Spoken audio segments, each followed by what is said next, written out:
Corona से बचने में वैक्सीन का बहुत बड़ा रोल है। हमारे देश में बूस्टर डोज भी लगनी शुरू हो गई है।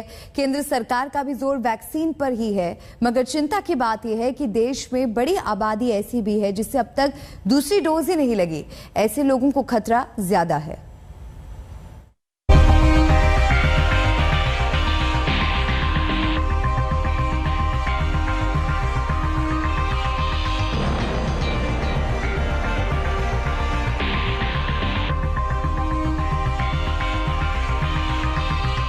कोरोना की नई लहर जब विकराल रूप लेती जा रही है, दिल्ली मुंबई समेत तमाम शहरों में लोगों को अपना शिकार बना रही है, तो ऐसे खतरे भरे हालात के बीच कोरोना वैक्सीन को लोगों के लिए सुरक्षा कवच माना जा रहा है। बढ़ते संकट के बीच कोरोना वैक्सीन की अहमियत क्यों बढ़ गई है, इसे समझने के लिए पहले आंकड़ों के आधार पर कोरोना महामारी का अध्ययन करने वाले आईआईटी कानपुर के प्रोफेसर मणीन्द्र अग्रवाल का ये बयान सुनिए।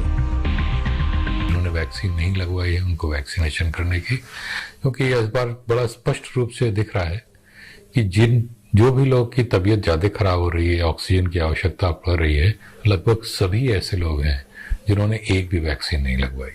तो ये सबसे महत्वपूर्ण मुद्दा है कि हम स्वयं अपना ध्यान अच्छे से रखें, वैक्सीन अवश्य लगवाएं। साफ है कि जिन लोगों ने कोरोना वैक्सीन की दोनों डोज ले रखी है, अगर वो महामारी की नई लहर की चपेट में आ भी रहे हैं, तो उनमें से ज्यादातर को अस्पताल तक जाने की जरूरत नहीं पड़ रही है। यही वजह है कि रविवार को कोरोना के हालात पर हुई समीक्षा बैठक में प्रधानमंत्री नरेंद्र मोदी ने सबसे ज्यादा जोर वैक्सीनेशन पर ही दिया है। बैठक में पीएम मोदी ने निर्देश दिया कि देश में मिशन मोड में वैक्सीनेशन किया जाए। इसके साथ ही पीएम ने बच्चों के वैक्सीन ड्राइव को तेज करने को भी कहा।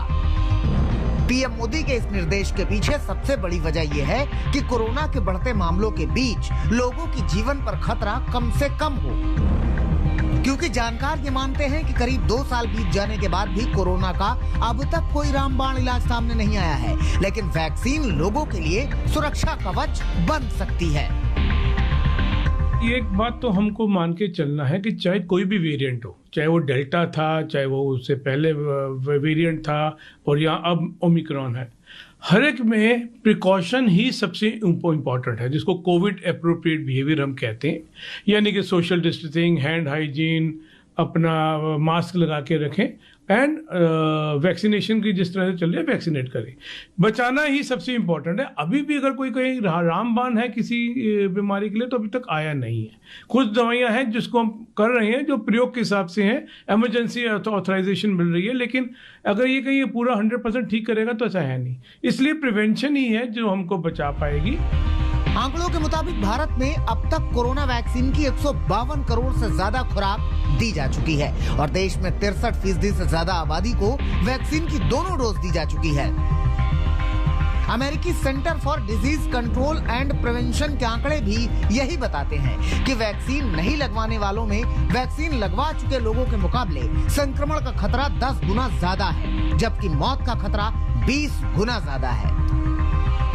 उधर कोरोना के खतरे को देखते हुए केंद्र वैक्सीनेशन के साथ साथ स्वास्थ्य सेवाओं को भी मजबूत करने पर जोर दे रहा है, ताकि अगर आने वाले दिनों में संकट बढ़ता है तो लोगों को आसानी से स्वास्थ्य सुविधाएं मिल सके। जिस तेजी से देश में कोरोना के केस बढ़े हैं, उसमें आने वाले कुछ दिनों में भी और उछाल की उम्मीद है। साउथ अफ्रीका का जो हमने प्रारंभ में आकलन किया था, जब भारत का डेटा हमारे पास उपलब्ध नहीं था, तो हम ये मान के चले थे कि जिस प्रकार साउथ अफ्रीका में हुआ वैसे ही भारत में होगा और उसके अनुसार कुछ प्रोजेक्शन किए थे। लेकिन इंडिया के ट्रेंड देख के बड़ा स्पष्ट है कि साउथ अफ्रीका जैसा हमारे यहाँ नहीं हो रहा है।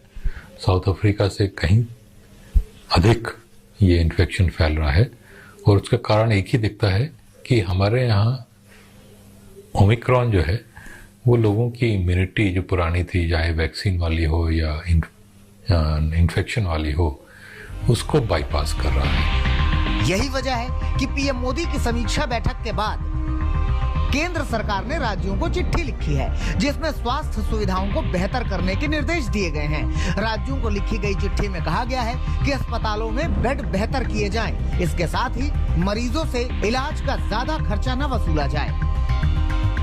प्रधानमंत्री नरेंद्र मोदी जल्द ही कोरोना संकट पर सभी राज्यों के मुख्यमंत्रियों के साथ बैठक करने वाले हैं। इस बातचीत के दौरान भी उन राज्यों में वैक्सीनेशन तेज करने पर चर्चा हो सकती है जहां वैक्सीनेशन की रफ्तार धीमी है, ताकि वैक्सीनेशन की गति बढ़ाकर लोगों पर कोरोना का खतरा कम किया जा सके। दिल्ली से अशोक सिंघल और हिमांशु मिश्रा के साथ आज तक ब्यूरो।